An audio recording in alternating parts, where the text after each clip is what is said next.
Assalamualaikum warahmatullahi wabarakatuh. Selamat pagi dan salam sejahtera untuk kita semua. Puji syukur kita panjatkan kehadirat Tuhan Yang Maha Esa, karena atas rahmatnya kita semua dapat berkumpul secara virtual dalam webinar dengan tema Bedah Perlindungan Konsumen lewat Kacamata Ekonomi dan Hukum. Perkenalkan, saya Julia yang akan mendampingi Bapak, Ibu, dan teman-teman semua sepanjang jalannya acara hari ini. Sebelumnya, izinkan saya menyampaikan permohonan maaf dari Ibu Meda Rahmawati selaku Ketua Yayasan Merah Visi Persada yang tidak dapat hadir secara langsung pagi ini karena ada keperluan yang tidak dapat ditinggalkan. Namun, beliau menyampaikan salam semangat dan dukungan penuh atas berlangsungnya acara hari ini. Webinar hari ini bertujuan untuk mengajak kita semua melihat isu perlindungan konsumen dari dua sudut pandang utama, yaitu ekonomi dan hukum. Di era digital seperti sekarang, konsumen tidak hanya berhadapan dengan produk dan harga, tetapi juga dengan strategi pemasaran yang agresif, pengaruh influencer, dan regulasi yang terus berkembang. Melalui acara hari ini, kita akan menggali lebih dalam bagaimana merek dan reputasi memainkan peran dalam melindungi konsumen, sejauh mana viral marketing mempengaruhi perilaku dan keputusan konsumen, dan seperti apa kerangka hukum yang mampu menjamin hak-hak konsumen secara adil. Semua itu akan kita bahas bersama tiga narasumber luar biasa yang akan membawakan perspektif dari bidang pemasaran, literasi digital, dan hukum. Sebagai pengingat, acara ini akan berlangsung selama 2 jam, dan setiap narasumber diberikan waktu selama 25 menit untuk menyampaikan paparannya. Sebagai moderator, saya akan memberikan pengingat 2 menit sebelum acara habis. Setelah semua pemateri selesai, kita akan lanjutkan dengan sesi diskusi dan tanya jawab. Jadi silahkan Bapak Ibu mencatat atau langsung menuliskan pertanyaan di kolom chat selama pemaparan berlangsung. Dan jangan lupa untuk mendapatkan sertifikat keikutsertaan, jadi dimohon untuk Bapak Ibu mengisi daftar hadir melalui link yang akan kami bagikan di kolom chat saat sesi penutupan acara. Sebelum kita mulai ke sesi pertama, mari kita abadikan momen pagi ini dengan sesi foto bersama. Mohon kepada seluruh peserta untuk mengaktifkan kameranya dan menampilkan senyum terbaik. Kami beri waktu beberapa detik untuk mempersiapkan layar.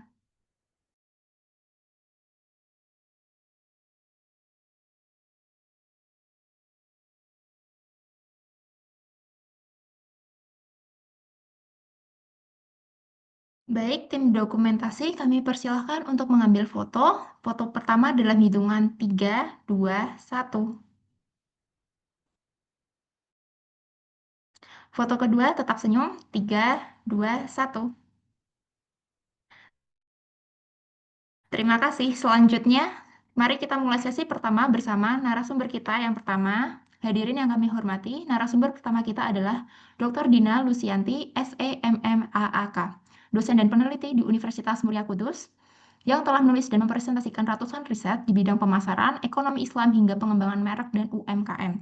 Hari ini beliau akan membawakan materi berjudul Merek Reputasi dan Konsumen Simbiosis dalam Mekanisme Pasar. Kepada Ibu Dina, kami persilahkan waktu 25 menitnya.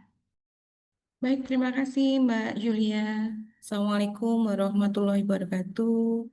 Yang terhormat Ibu Meira yang kali ini mungkin sedang berhalangan hadir, dan Bapak Ibu narasumber, dan tentunya seluruh audiens yang sudah hadir untuk belajar bersama ya di sini tentang bedah pelindungan konsumen. Nah, kali ini izin kami mengaturkan lewat sudut pandangnya adalah ekonomi, khususnya untuk manajemen. Mbak Julia, izin saya share screen ya. Baik, Ibu.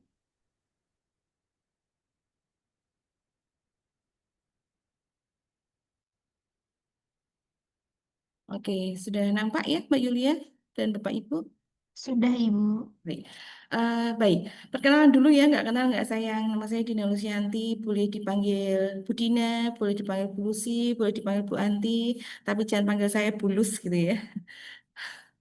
Oke, saya sehari-hari sebagai akademisi pengajar di Universitas Muria Kudus, giat di beberapa bidang UMKM, koperasi, dan tentunya concern terhadap perlindungan konsumen gitu ya, yang terkait dengan merek. Hari ini saya akan membagikan pengalaman belajar bersama dengan teman-teman, Bapak dan Ibu, mengenai bagaimana sih simbiosis dalam mekanisme pasar terkait dengan tiga hal krusial, yaitu merek, reputasi dan konsumen.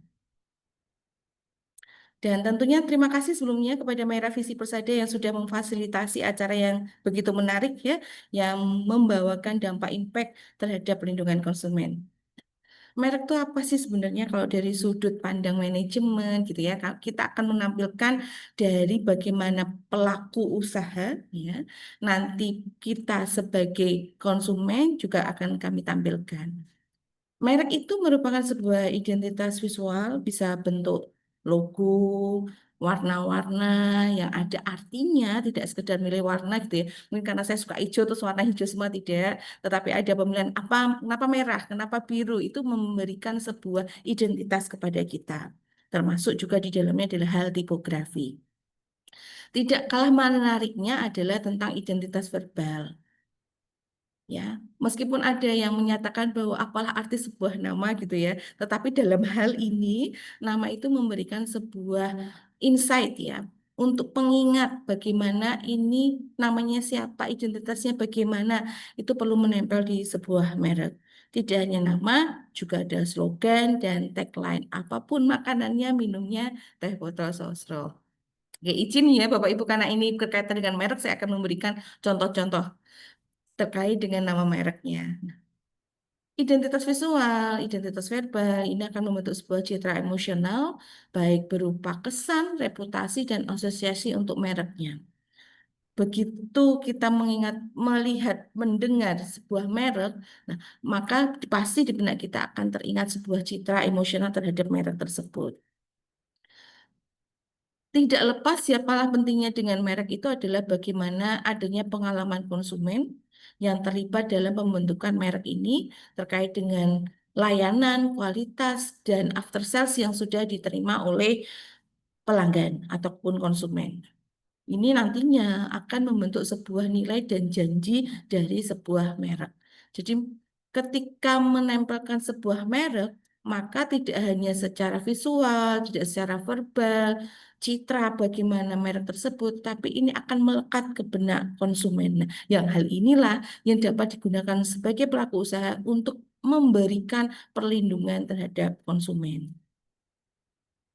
Mengapa sih merek ini penting ya? Tadi sudah kita uraikan bahwa merek itu bagi pelaku usaha merupakan entitas kompleks yang tidak sekedar nama atau logo, tapi dia akan memberikan sebuah panduan yang kompleks yang menyelaraskan nilai-nilai inti merek baik internal maupun eksternal. Misalnya begini, Shopee ya. Shopee itu kan kita terkenal dengan kalau beli yang online satset gitu ya, cepet gitu, nggak pakai ribet. Nah, begitu juga di nilai-nilai internalnya. Karyawan mereka boleh masuk gitu ya, tidak sesuai jam 8 sampai jam 5 gitu. Tetapi ada shift ya. Kemudian di sana diberikan apabila tugasmu sudah selesai, targetmu sudah selesai, kamu boleh nge-gym, kamu boleh olahraga gitu ya, kamu boleh ambil snack bar gitu ya. Itu diperkenankan. Nah, ini akan memberikan sebuah entitas tidak hanya kepada eksternal tetapi juga internal. Demikian juga merek akan memberikan sebuah manfaat jangka panjang bagi sebuah perusahaan khususnya ya, bahwa merek ini tidak serta-merta hanya sebagai aset, tetapi sebuah narasi yang dapat membangkitkan tadi emosi. Kita bisa ngajak pelanggan, bisa terjadi teori pertukaran sosial dengan pelanggan, sehingga bisa membentuk sebuah nilai bersama. Pada akhirnya, merek ini, manajemen merek yang dikelola dengan baik, maka akan dapat menimbulkan sebuahnya ekuitas dan loyalitas merek, dan bahkan loyalitas pelanggan secara keseluruhan. Bagaimana sih peran merek ini ya di dalam mekanisme pasar gitu? Jadi ada yang namanya pasar itu dengan informasi sempurna dan ada pasar dengan informasi asimetris. Baik sempurna maupun asimetris ini nantinya akan memberikan peran merek dalam mengurangi ketidakpastian. Nah, bedanya apa ini gitu ya? Kalau di informasi sempurna, konsumen bisa memperoleh informasi seluas-luasnya mengenai identitas si merek ini gitu. Jadi bisa di searching di internet dibandingkan dengan produk pesaing, harganya berapa itu kelihatan gitu ya. Kemudian tidak ada perbedaan yang signifikan antara produk merek ini dengan pesaingnya, gitu ya. Jadi orang bisa secara sempurna memperoleh informasi. Ya contohnya misalnya mie gitu ya, kita mau lihat mie Indomie, mie sedap, kemudian misalnya Gaga gitu, kita bisa lihat tuh di marketplace harganya berapa, bahannya apa saja. Kemudian komposisinya apa, bisa didapat di mana, itu secara sempurna informasi bisa kita dapatkan. Tapi berbeda hal ketika kita mau beli, misalnya ya ini tas Hermes gitu ya. Memang ada, tetapi secara spesifikasi itu informasinya tidak sebanyak dan sesempurna dari yang saya jelaskan yang pertama. Begitu juga kalau misalnya kita beli baju di butik gitu ya. Di sana butik itu akan menyediakan informasi yang terbatas. Artinya tidak menampilkan sampai LD berapa kalau yang butuh yang beneran ya, yang satu satu persen satu buy dan satu make it ya. Nah itu di sana kita tidak bisa mendapatkan informasi yang sempurna sehingga bisa terjadi harga ini terselubung. Kita bisa saja ketika Mbak Julia ke butik tersebut dengan saya ke butik tersebut harganya bisa beda karena ukuran tubuh dan sebagainya atau modelnya kerumitan. Nah ini akan memberikan informasi yang asimetris. Nah, merek di sini mengurangi ketidakpastian. Maka kita udah tahu, oh kalau beli di butik, ya merek tersebut, merek butik tersebut, itu informasinya akan berbeda dengan informasi merek Indomie. Nah, ini memberikan kita sebuah yang tidak pasti ya, akhirnya membuat suatu guideline di dalam pemikiran kita bahwa ini karena adanya informasi yang sempurna dan informasi yang asimetris. Nah, informasi tadi yang tidak pasti tadi akhirnya dapat menunjukkan bagaimana merek memiliki sebuah mekanisme di dalam perekonomian. Merek ini dapat dikatakan sebagai sinyal kualitas dalam suatu produk. Nah, ukurannya ketika kita ingat merek sesuatu, ini kita akan berorientasi pada kualitasnya. Nah, untuk mengukur apakah benar sih merek ini adalah memiliki kualitas yang baik gitu ya, maka bisa kita lihat dari Top Brand Index. Top Brand Index itu sebuah lembaga independen ya, Frontier itu dia melakukan survei terkait dengan tiga hal yaitu mind share, market share, dan commitment share. Itu terkait dengan brand-brand yang ada di yang terdaftar ya. Jadi mereka juga melakukan komparasi antara misalnya nih sabun perawatan wajah, merek Garnier, merek Biore, kemudian merek yang lain itu akan nampak dari tahun ke tahun, posisinya di posisi berapa. Nah, ini dapat menjadi acuan bagi pelaku usaha bahwa sinyal kualitas saya diterima oleh masyarakat itu bagaimana. Mestinya sih pengennya mesti nomor satu gitu ya, atau masuk lima besar. Nah, ketika kita tidak masuk ke top brand index, nah ini sebuah sinyal bahwa ada hal-hal yang perlu kita perbaiki terkait dengan kualitas. Di mana kualitas ini pastinya salah satu bentuk ya hak konsumen yang harus diberikan oleh pelaku usaha. Tidak hanya top brand index, tapi juga penilaian pelanggan kita bisa melakukan sendiri. Kalau tadi ada pihak ketiga, gitu ya, kita bisa melakukan sendiri. Pelanggan kita minta untuk menilai, memberikan review, gitu ya, memberikan komentar, memberikan tanggapan, memberikan rating. Dan semakin nilai pelanggan ini baik, akan menunjukkan bahwa sinyal kualitasnya akan semakin baik. Berbeda dengan keluhan, kalau keluhan semakin sedikit keluhannya, berarti sinyal kualitasnya akan semakin meningkat. Nah, ini merek sebagai sebuah sinyal terhadap sebuah kualitas. Nah, kualitas ini tadi yang menempel ke dalam sebuah merek pada akhirnya akan memberikan sebuah reputasi ya dan loyalitas konsumen. Reputasi ini tidak hanya mereknya, tetapi perusahaannya. Misalnya contohnya begini, Wings di tahun Wings itu dulu terkenal kalau zaman saya masih kecil ya, mungkin Mbak Julia belum lahir.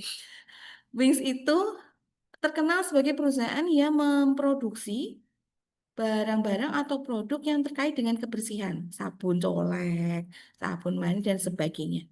Tetapi di era di tahun 2005, Wings melakukan diferensiasi itu tidak hanya ke produk tersebut yang saya sebutkan, tetapi mulai ke makanan. Nah, coba sabun colek ke makanan ini tidak mudah untuk mengubah image ya, reputasi tadi yang sudah dimiliki oleh perusahaan Wings. Nah, tetapi dengan hebatnya si Wings ini di tahun baru 1 tahun dia mampu menggeser merek yang sudah sangat terkenal di Indonesia, Indomie, itu mie sedap mampu menggeser mie Indomie. gitu ya. Jadi artinya reputasi tadi sebetulnya bisa bergeser gitu ya, tergantung pada manajerial yang kita lakukan. Tapi memang tidak mudah ya mengubah image tadi sabun colek ke mie yang bisa dimakan. Ini hal yang luar biasa. Mereka melakukan experience sangat luar biasa, melibatkan pelanggan ke dalam expo-exponya untuk mencoba mie-nya, itu luar biasa sekali. Tuh. Kemudian dari reputasi yang baik ini pastinya nanti akan membuat pelanggan percaya, pelanggan merasa terlindungi haknya, sehingga dia akan melakukan pembelian ulang, akan setia kepada merek tersebut, dan pastinya dong ini akan berefek memiliki dampak terhadap sustainability sebuah perusahaan. Dari sinyal, kemudian menjadi reputasi, reputasi akhirnya menjadi sebuah loyalitas bagi konsumen. Merek dalam konteks perlindungan konsumen ya, merek ini karena yang sahih itu adalah merek yang terdaftar gitu, merek dagang gitu ya. Sehingga di sini ada peran hukum dan regulasi. Nanti ada ahlinya, Pak Edi nanti akan menjelaskan secara detail gitu nggih, mengenai undang-undang dan bagaimana ini menunjukkan hak konsumen terhadap merek dan label yang jujur. Nah, terkait begini, merek itu harus didaftarkan karena di merek itu orang akan mengenali dan secara hukum adalah sah gitu ya. Jangan sampai ada kejadian juga ada sebuah merek kosmetik yang pertama yang membuat belum mendaftarkan mereknya. Tetapi kemudian partner bisnisnya justru yang mendaftarkan. Sehingga ketika di pengadilan, yang menang bukan yang pertama, ini bukan penemunya, tetapi yang mendaftarkan. Nah, ya ini makanya ketika kami mendampingi beberapa UMKM, tetap kami sarankan bahwa model-model batik seperti ini sebaiknya tetap didaftarkan. HKI-nya, hak kekayaan intelektualnya, supaya apa? Ya, satu melindungi si pelakunya, pelaku usaha, tapi ini juga melindungi konsumennya. Ketika nanti terjadi suatu apapun, oh itu bukan dari kami adalah yang terdaftar seperti ini. Oke, nanti mungkin Pak Edi akan bisa menjelaskan dengan lebih jauh. Nah, hal-hal yang lain juga, merek yang tidak dikelola dengan baik akan banyak memunculkan kasus pemalsuan merek. Nah, ini sangat perlu diperhatikan. Mungkin ada yang masih wajar mereknya mirip Fanta sama Vinto gitu ya, itu mesti agak mirip. Nah, bahkan tapi ada yang sama persis gitu ya, button scarf gitu yang harganya sebetulnya lebih mahal gitu. Sekarang kita banyak temukan di pasaran dengan yang sama gitu, bahkan harganya cuma 20.000 gitu. Nah, ini jelas akan memberikan bentuk pelindungan konsumen yang pasti beda dong harga 20.000 dan 500.000 gitu ya, citranya ya, pemakaian ketika dipakai nyaman atau tidak itu jelas akan menimbulkan hal yang berbeda ketika merek itu dijaga dengan baik dan tidak ada pemalsuan merek. Ini pentingnya intervensi pemerintah, bagaimana HKI ini ya dilindungi betul-betul supaya tidak ada merek-merek yang palsu, tidak ada merek besar yang karena sudah punya brand besar kemudian menyalahgunakan gitu ya. Ah, sama merek saya sudah besar, nggak apa-apa lah.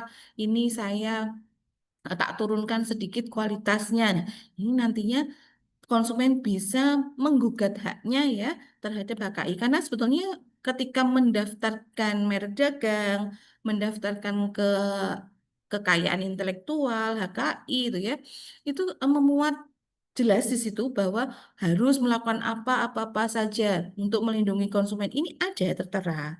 Jadi tidak hanya secara hukum tetapi keberlanjutan dari penerbitan merek ini itu yang perlu untuk ditaati oleh pelaku usaha. Meskipun secara hukum sudah dijelaskan hal-hal apa yang perlu dilakukan. Nah, kami sering menyebut bahwa merek, reputasi, dan konsumen itu menjadi sebuah tiga pilar gitu ya. Merek yang baik, yang dikelola dengan baik, ini akan berdampak positif terhadap reputasi sebuah perusahaan. Konsumen ketika melakukan hubungan dengan merek, menciptakan nilai bersama, maka akan timbul yang disebut dengan sebuah kepercayaan. Ketika konsumen memandang reputasi sebuah merek, itu akan menjadi sebuah loyalitas. Oleh karena tersebut, merek ada di atas. Merek ini adalah ujung bagi perusahaan untuk melakukan komunikasi dengan konsumen. Sehingga konsumen akan terus loyal, ya, akan merasa terlindungi haknya ketika merek ini mampu merepresentasikan sebuah reputasi perusahaannya. Sehingga konsumen akan dengan serta-merta percaya, melakukan pembelian ulang, kemudian setia pada satu merek. Wings mau punya mie juga akan beli lagi karena cinta ke Wings. Wings itu perusahaan yang sudah sangat terkenal dari tahun ke tahun, kualitasnya selalu baik. Nah, itu akan menjadi sebuah loyalitas. Ini dalam dunia nyata ya, kita ambil contoh ada merek-merek ya, beberapa merek. Yang pertama adalah Apple ya. Kenapa kok ada gigitan gitu ya? Nah, ini identitas visual. Kenapa? Itu menunjukkan bukannya keroak dimakan siapa gitu ya, tetapi ini adalah bait. Gigitan itu bait, menunjukkan bait, kecepatan bait. Kalau pakai Apple itu cepat. Nah, ini menunjukkan sebuah reputasi, sebuah janji kalau pakai Apple itu akan lebih cepat gitu ya. Nah, ini menunjukkan juga nanti sebuah perlindungan konsumen bahwa kalau pakai Apple itu lebih cepat loh. Nah, kemudian akan lebih interaktif loh, gitu ya. Ini menunjukkan bahwa identitas visual, reputasi yang membentuk nantinya ke perlindungan konsumen. Termasuk ini gambar Topo ya, Tokopedia. Dia warnanya pakai owl gitu. Owl itu matanya tajam ya, memberikan makna bahwa di sini kita ada toko yang kamu bisa melihat dengan detail, ada informasi yang banyak, jelas, dan pastinya akan memberikan jaminan kerahasiaan data, keamanan data. Kemudian kalau misalnya barangnya tidak terkirimkan, after sales-nya itu bisa ditangani juga oleh Tokopedia. Nah, ini ya Indomie dengan warna merah ya. Warna merah ini warna yang semangat, warna semangat ya. Kemudian ada warna kuning, ini warna yang dia menunjukkan sinergitas dan warna hijau ini menandakan bahan-bahan yang digunakan ini tidak luput dari khas budaya Indonesia, yaitu mie dari Indonesia. Nah, masing-masing merek ini ya kita sudah tahu sudah memiliki bertahun-tahun merek Apple, merek Tokopedia, Indomie, ini semua memberikan sebuah janji lewat mereknya, ya, juga memberikan perlindungan konsumen di dalamnya. Seperti Indomie, kalau misalnya itu ada yang belum ada masa kedaluarsaanya masih oke, tetapi di dalamnya misalnya ya ada binatang dan sebagainya, itu pernah ada kejadian sebagai bentuk perlindungan konsumen dia digantikan sampai dikirimi mos setengah truk yang kecil itu Indomie. Nah, ini artinya bahwa merek-merek ini terus berupaya untuk melakukan hal-hal menjaga merek, menjaga reputasinya tadi ya, supaya pelanggan tetap loyal dan sebagai bentuk nyata bahwa ada perlindungan konsumen di dalamnya. Menyediakan hotline gitu ya, itu juga menunjukkan sebuah bukti bahwa merek memberikan perlindungan. Kesimpulannya yang bisa saya sampaikan pada sharing kita pada pagi hari ini bahwa merek dan reputasi adalah alat ekonomi yang bisa melindungi konsumen. Nah, ini hal yang penting untuk pelaku usaha dan konsumen memandangnya bahwa betul nggak yang dijanjikan oleh merek ini betul adanya. Kemudian merek, reputasi, ya, dan konsumen akan menjadi sebuah interaksi yang simbiotik yang bisa menciptakan pasar yang lebih efisien. Jadi tidak perlu iklan yang terus-menerus kalau mereknya sudah tertanam di benak pelanggan gitu ya, maka tidak perlu promosi yang berlebihan. And last, merek adalah perpaduan antara identitas, janji, dan sebuah persepsi. Nah, rekomendasi tadi bisa berlaku untuk pelaku usaha untuk terus menjaga mereknya, menepati janjinya, memberikan perlindungan konsumen sesuai dengan apa yang sudah tertera pada undang-undang tentang pendaftaran merek dan sebagainya. Konsumen, nah ini memperhatikan lebih pilah lagi, lebih pandai lagi ketika memilih apakah itu merek palsu atau bukan, gitu ya. Bisa menyadari dengan kualitas, dengan harga, konsumen bisa mendapatkan perlindungan. Nah, dan khususnya pada regulator, pemberi kebijakan tentang merek. Nah, ini ketika memang merek itu ketika didaftarkan sangat lama nggih, sampai 1 tahun bahkan waktunya untuk mendaftarkan karena ini mengantisipasi supaya tidak ada merek yang sudah ada ya. Jadi diumumkan, kemudian dipastikan bahwa tidak ada yang menggunakan merek ini. Dan regulator juga memastikan bahwa merek ini memuat komposisi, memuat kualitas sama persis dengan ketika dia mendaftarkan di secara hukumnya. Kota Semarang banyak jalan becek. Hati-hati jalan, jangan sambil berhayal. Dengan menjaga reputasi merek, konsumen akan terus merasa loyal. Terima kasih semuanya. Wassalamualaikum warahmatullahi wabarakatuh.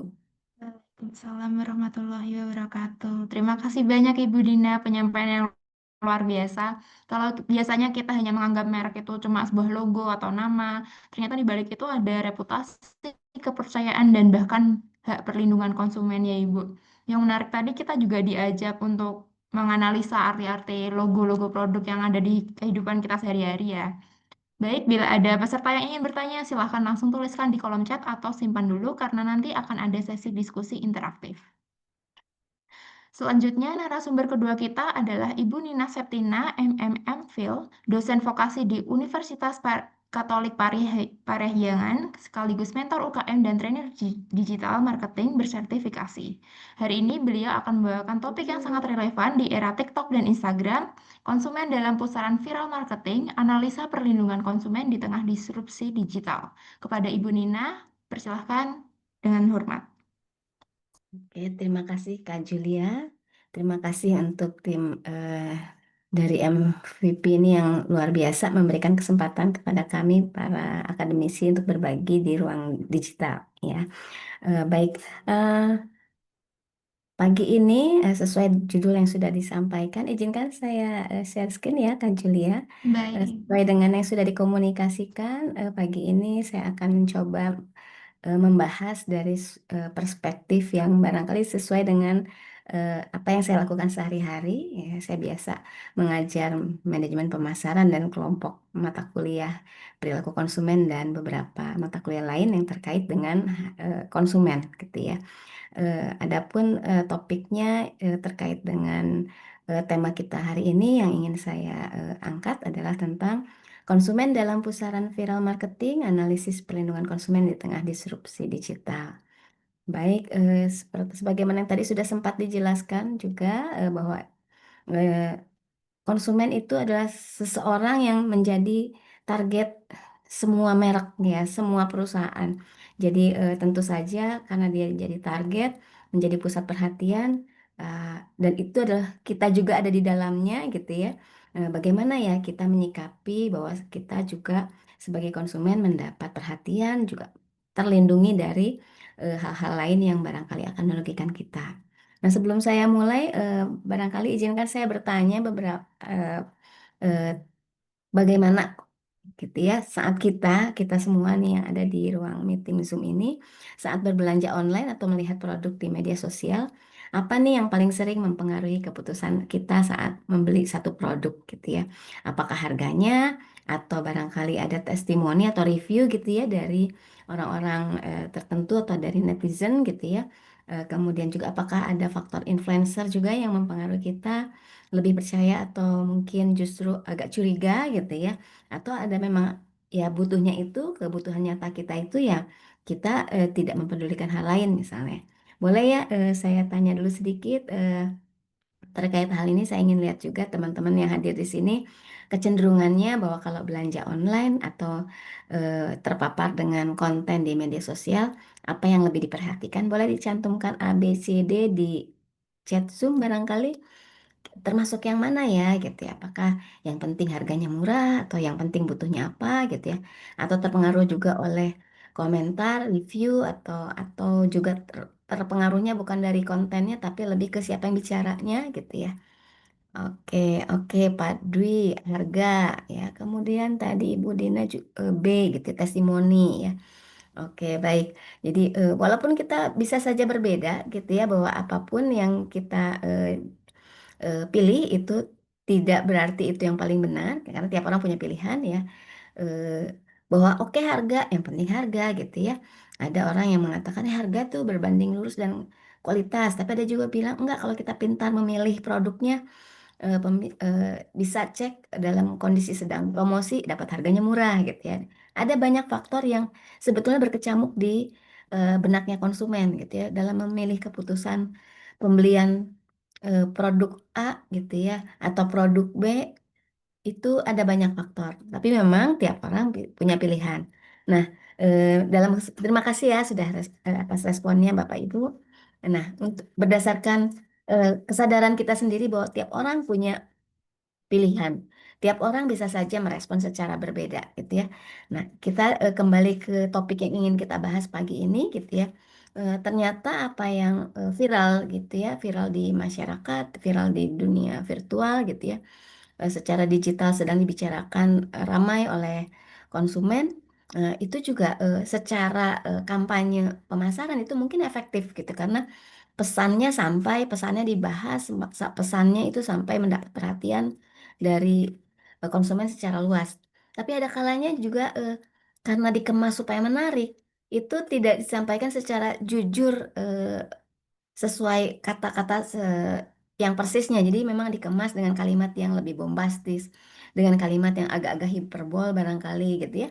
Dan ada kalanya juga konsumen punya persepsi yang berbeda. Ada kesan kadang-kadang jadi menyesatkan konsumen ya. Tidak semua ya, tapi memang ada beberapa yang membuat itu jadi miskomunikasi ya, maksudnya apa, tertangkapnya apa, kemudian responnya juga jadi berbeda ya. Ke- dan saat ini juga dengan semakin maraknya digitalisasi, kemudian juga memang kita ada di era digital ya, konsumen kita juga mengalami perubahan dalam bersikap, dalam berperilaku ya. Ada kecenderungan memang konsumen kita itu FOMO ya, fear of missing out. Jadi nggak mau ketinggalan dengan hal-hal yang lagi viral gitu ya. Di sebagian masyarakat kita juga masih literasi digitalnya rendah, bahwa mereka menggunakan gadget tiap hari bahkan sekian jam dihabiskan untuk di depan laptop, di depan HP gitu ya, menatap layar itu berjam-jam, tapi barangkali secara edukasi mereka belum tentu paham tentang tujuan merek tertentu mengkomunikasikan sesuatu gitu ya. Mereka juga kadang-kadang tidak terlalu kritis terhadap pesan-pesan yang tersampaikan di konten-konten tersebut. Nah, ini juga kalau diperhatikan secara regulasi memang untuk yang mengatur khusus viral marketing ini juga rasanya belum belum cukup banyak gitu ya, belum cukup diatur. Tapi bahwa ada beberapa kejadian yang harus menjadi perhatian, tampaknya ini semoga menjadi perhatian eh, regulator kita di masa mendatang. Nah, dalam kesempatan ini ada beberapa hal yang dari latar belakang barusan itu membuat saya dan mungkin Bapak Ibu juga terpikir kalau gitu bagaimana ya perilaku ini konsumen itu bisa jadi berubah karena viral marketing. Nanti kita coba lihat sedikit-sedikit ya. Kemudian resikonya apa untuk konsumen, kemudian bagaimana regulasi itu melindungi konsumen sejauh ini gitu ya. Dan bagaimana ya solusinya? Nanti kita coba lihat. Walaupun mungkin kita bersama di sini diskusi belum belum sebagai posisi yang memutuskan solusinya harus apa, tapi paling tidak kita bisa diskusikan apa yang mungkin bisa kita lakukan sebagai langkah kecil kita, gitu ya. Nah, secara konsep, viral marketing itu adalah berbagai strategi promosi yang mengandalkan penyebaran konten yang cepat, gitu ya, dan masif melalui media sosial. Jadi penyebarannya luas, serentak, dalam waktu singkat itu langsung eh, mendapat perhatian konsumen ya karena memang kontennya menarik, mungkin menggugah emosional para pembaca atau ya, konsumen yang menyimak mungkin foto, mungkin video gitu ya. Dan juga membuat konsumen itu merasa mudah untuk membagikan karena mungkin kena emosinya gitu. Ih, ini sih penting, ini kayaknya keren, ini kayaknya bagus nih gitu. Saya bagikan lah gitu ya, misalnya bisa di repost, bisa juga dibagikan di em, WA grupnya atau barangkali disampaikan dengan berbagai cara yang konsumen memikirkan, ini saya mau bagikan ini gitu ya, sesuatu yang memang dirasa perlu dibagikan. Dan ini memang bisa dalam bentuk word of mouth atau bahkan juga ada yang memang dengan sengaja melalui influencer. Dan konsumen kita memang dalam beberapa hal memperhatikan apa yang disampaikan oleh influencer. Selain tadi ya rasanya Bu Dwi juga menyampaikan tentang pilihannya gitu ya, bahwa memperhatikan testimoni ya. Memang kalau kita belanja tuh kadang-kadang ih produknya bagus, kita cek dulu ya reviewnya bagus nggak gitu ya, karena toh kita tokonya mungkin belum kenal. Kemudian ini mungkin kayaknya di luar kota, nggak bisa dilihat juga toko offline-nya seperti apa gitu ya. Jadi memang ada banyak faktor yang perlu kita cross check gitu ya. Ada testimoni yang juga mungkin viral gitu ya, atau ada testimoni yang kok kayaknya agak bertolak belakang ya dengan komen-komen yang lain. Nah itu juga secara kritis bisa mempengaruhi keputusan dan perilaku konsumen kita di era digital ini. Influencer juga kalau kita perhatikan itu ada influencer yang memang eh, apa namanya punya follower belum terlalu banyak tapi didengar gitu ya. Tapi ada juga yang followernya sangat banyak tapi mungkin eh, dalam beberapa hal bisa jadi kurang efektif karena terlalu luas gitu ya. Jadi ada juga pilihan belakangan ini tuh yang lebih banyak diperhatikan itu tentang micro influencer. Jadi memang yang komunitasnya lebih interaktif di dalamnya karena memang jumlah followernya tidak terlalu banyak gitu ya. Tapi karena interaktif dengan followernya itu pesan itu lebih dapat lebih masuk gitu ya. Kemudian juga konsumen kita cenderung lebih impulsif ya karena ada kecenderungan bersikap FOMO tadi ya. Jadi nggak mau ketinggalan. Kayaknya kurang keren kalau ada yang sedang viral, kita nggak ikut viral juga gitu ya. Paling tidak bisa menyampaikan, bisa upload juga, saya juga tahu loh produk ini, saya juga mencicipi ini, saya juga datang ke tempat ini misalnya gitu ya. Jadi ada hal-hal seperti itu juga di konsumen kita di era digital ini. Kemudian juga karena memang literasi digitalnya masih relatif rendah, ada kecenderungan kadang di level tertentu itu kurang memverifikasi informasi. Jadi hoax itu juga menjadi jebakan-jebakan tertentu gitu ya. Selain ada jebakan filter bubble algoritma ya. Kalau kita sudah pernah mencari sesuatu dengan kata kunci tertentu, biasanya tercatat nih gitu ya. Histori kita tuh tercatat, jadi nanti berikut-berikutnya kita diberi informasi yang terkait dengan apa yang pernah kita cari. Gitu. Jadi padahal kita lagi pengen cari yang lain, tapi karena tercatat kita pernah mencari informasi tentang sesuatu yang lain, nanti tetap dikaitkan gitu ya. Jadi seperti ada filter yang memang khusus untuk kita, customisasi di histori kita seperti itu. Ada kalanya jadinya bias gitu ya, karena yang sedang kita cari bukan itu lagi gitu ya, tapi dia secara digital histori kita tuh nggak hilang ya gitu ya. Nah, ini beberapa contoh kasus yang viral. eh, Pernah barangkali Bapak Ibu ingat ada cemilan gitu ya, ya ciki-cikian gitu ya, tapi supaya menarik itu biar berasap itu dikasih nitrogen cair ya, jadi tampaknya berasap dan ada beberapa media memberitakan bahwa ada terjadi beberapa anak itu keracunan gitu ya. Nah, ini kan merugikan konsumen ya. Em, Anak-anak kan nggak berpikir ini tuh apa ya yang berasap, bahaya nggak ya kalau dikonsumsi gitu ya, masuk dalam tubuh gitu ya. Atau bahkan barangkali juga produsennya sendiri gitu ya, pedagangnya juga nggak terlalu memperhatikan ini bahaya atau tidak. Yang penting bisa tampak menarik ya, dibuat saja kemasannya seperti itu gitu ya.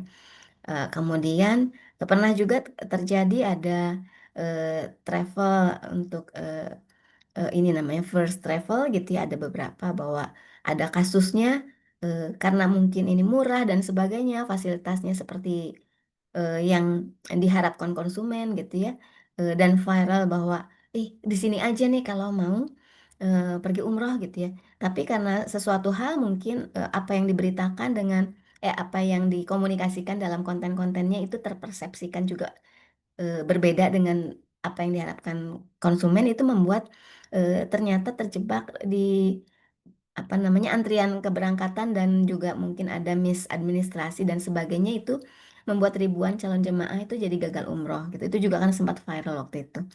Kemudian belakangan ini juga eh, konsumen kita itu ingin sekali kulitnya gitu ya glowing seperti artis-artis Korea gitu ya. Dan itu memunculkan juga banyak produk yang eh, menjanjikan akan bisa glowing dalam waktu singkat gitu ya. Tanpa menginformasikan apa kandungannya yang membuat bisa sefantastis itu gitu ya. Dipakai sebentar langsung cantik kayak artis-artis Korea gitu ya. Nah, ini juga menjadi apa namanya hal-hal yang perlu kita perhatikan. Nah, kita bicara hukum gitu ya. Eh, di mana hukum menjagakan konsumen atas konsep-konsep tadi di depan ya, bahwa ada pemasaran yang dikemas agar viral, agar mendapat perhatian yang sangat luar biasa dari konsumen, tapi seberapa pesan-pesan promosi tersebut juga aman, transparan untuk konsumen gitu ya. Nah, ada beberapa sebetulnya peraturan atau regulasi yang sudah mengatur gitu ya. Sejak tahun 99 kita tahu ada perlindungan konsumen. Walaupun mungkin bahasanya tidak persis seperti yang bisa kita berlakukan di era digital gitu ya. Tapi paling tidak ada peraturan, ada pasal-pasal yang memang melindungi konsumen dari berbagai informasi yang seharusnya transparan dan melindungi konsumen ya. Kemudian ada Undang-Undang ITE ya, Informasi dan Transaksi Elektronik ya, di era digital ini penting ya, sudah sejak 2016 ada. Ini juga memastikan ya bagaimana informasi itu juga harus betul-betul informasi yang apa adanya gitu ya, tidak dibuat-buat, tidak mengarang gitu, tidak menipu konsumen ya. Kemudian juga di 3 tahun berikutnya di 2019 juga ada peraturan tentang yang mengatur perdagangan melalui sistem elektronik ya. Di sini juga diatur gitu ya. Hanya saja barangkali kata-kata viral marketing persisnya gitu, influencer dan sebagainya itu memang eh, tidak secara persis gitu ya termuat di situ gitu ya. Kemudian BPOM, OJK itu juga melindungi dari aspek yang memang terkait dengan bidangnya. Misalnya BPOM mengatur kosmetik itu harus mencantumkan komposisinya gitu ya. Kemudian nggak boleh mengklaim sesuatu produk yang memang belum ada uji labnya gitu ya. Kemudian OJK misalnya, sekarang kan marak pinjaman online dan lain-lain itu juga eh, perlu secara teknis diatur. Misalnya kalau ada pinjaman online itu ada prosedurnya harus seperti apa, kemudian informasi yang harus secara transparan sejak awal diketahui oleh konsumen itu apa saja dan bagaimana teknisnya. Nah, ini hal-hal yang barangkali eh, sebagian kecil yang eh, bisa kita akses gitu ya, kita bisa cek juga secara kita browsing bagaimana undang-undang itu mengatur atau melindungi konsumen dalam eh, bisnis gitu ya. Nah, akan tetapi tampaknya gitu ya, walaupun peraturannya sudah ada, masih ada tantangannya nih karena kecepatan viral itu memang melebihi pengawasan regulasi gitu ya. Jadi ada hal yang baru, ternyata itu belum belum dimuat atau belum secara khusus diatur gitu ya. Jadi kadang-kadang masih ada celah-celahnya yang membuat produsen lah yang agak nakal itu memanfaatkan celah-celah tersebut. Dan memang konsumen kita juga kan tidak semuanya paham betul, oh ini ada aturannya, ini saya bisa menggugat, ini saya dilindungi dengan pasal sekian di undang-undang sekian misalnya gitu ya. Ini juga didukung dengan masih rendahnya literasi digital, walaupun akses inklusi digitalnya itu sudah relatif memadai gitu ya. Semua orang sudah eh, kemana-mana rasanya tidak apa ya, tidak mau tertinggal HP itu dibawa gitu ya, bahkan kalau tertinggal di rumah digosenkan ke kantor gitu ya, karena memang banyak hal penting yang terkait pekerjaan, terkait hal-hal yang harus kita selesaikan hari itu ada di sana gitu ya. Tapi bagaimana literasi digital itu terkait bagaimana kemampuan mengakses, memahami dan mengkritisi apa yang muncul di konten-konten yang kita simak itu yang mungkin perlu kita perhatikan lebih lanjut ya, karena memang regulasinya juga tidak bikin bikin aturan, bikin peraturan undang-undang itu kan bukan bukan seperti kalau kita melakukan sesuatu yang semudah itu 1 hari 2 hari selesai gitu ya. Sementara kecepatan kasus, kecepatan sesuatu menjadi viral itu dalam hitungan singkat itu bisa cepat terjadi gitu ya. Nanti pada saat undang-undangnya sudah jadi disosialisasikan gitu ya. Kejadian viralnya sudah berubah lagi ke yang lain gitu ya. Jadi ada hal-hal yang barangkali memang ini menjadi tantangan bagi kita semua gitu ya. Kadang-kadang memang sesuatu yang viral itu datanya juga tidak selalu terverifikasi dengan baik. Nah, ini yang yang butuh dukungan sinergitas dari berbagai pihak untuk bisa melindungi konsumen, melindungi kita semua gitu ya. Bagaimana sesuatu itu dibiasakan kita berpikir kritis, menyikapinya juga dengan apa namanya mencari data pendukung yang sesungguhnya gitu, tidak mudah terjebak dengan kata-kata atau konten yang tampaknya benar gitu ya, atau bahkan sekarang belakangan kan ada AI bikin video juga bisa seolah-olah ini saya yang bicara padahal bukan gitu ya. Jadi membutuhkan juga kemampuan konsumen yang lebih kritis dan lebih lebih cerdas menyikapi apa yang beredar gitu ya. Tidak tidak apa namanya, tidak terstimulasi untuk terpancing untuk menyikapi dengan apa namanya, ikut menjadi provokatornya gitu di situ, tapi dengan cerdas melihat ini kenapa gitu ya, dipertanyakan dulu, kemudian dicari tahu lebih lengkap gitu ya kalau ada sesuatu terjadi atau bahkan viral diberitakan gitu ya. Ada beberapa solusi alternatif yang mungkin juga tidak bisa kita saat ini langsung realisasikan, tapi minimal ini bisa jadi gagasan yang bisa dicoba ditindaklanjuti atau diusulkan kepada para pihak yang berwenang gitu ya. Misalnya kita buat ada semacam early warning untuk konten yang berbahaya. Apakah barangkali ada webnya atau ada aplikasinya, ada layanan yang menerima keluhan dari konsumen atau bisa terdeteksi dengan mudah dengan kriteria tertentu atau bagaimana mungkin kita perlu memikirkan sistemnya ya. Kemudian barangkali juga kita perlu eh, apakah untuk influencer ini perlu regulasi khusus atau barangkali dimuat di adendum undang-undang tertentu gitu ya. Barangkali ini juga bisa kita kita apa namanya kita angkat juga di lain kesempatan gitu ya. Kemudian yang ini yang mungkin relatif lebih mudah ya kita sebagai akademisi barangkali bisa melakukan kegiatan pengabdian pada masyarakat, misalnya membantu melakukan literasi digital di sekolah-sekolah atau di komunitas yang rentan dengan informasi-informasi yang hoax misalnya gitu ya. Kemudian kita juga bisa membiasakan melakukan verifikasi terhadap produk, terhadap penjual di platform digital. Ini baik kita sebagai konsumen ataupun dari pihak-pihak pengelola platform digital tertentu ada proses verifikasinya agar siapapun yang ikut berjualan di sana itu memang penjual yang apa namanya terverifikasi dengan baik, datanya jelas, bukan menjual sesuatu yang akan merugikan konsumen baik secara proses penjualan maupun produknya gitu ya. Nah, mungkin bisa kita simpulkan secara singkat bahwa tentu saja dalam ini kita semua sebagai konsumen perlu dilindungi oleh peraturan yang tentu saja adaptif terhadap berbagai kasus yang berkembang gitu ya. Eh, Dibuatkan peraturan yang mungkin secara fleksibel bisa memuat hal-hal yang eh, di masa depan mungkin terjadi tapi sudah terantisipasi apa yang bisa dilakukan oleh konsumen, bagaimana prosedurnya konsumen memperjuangkan haknya di dalam perlindungan ini, dan bagaimana juga produsen memperhatikan bahwa nggak usah nunggu digugat tapi memang sudah sejak awal memberikan informasi yang eh, transparan, informasi yang memang valid gitu ya.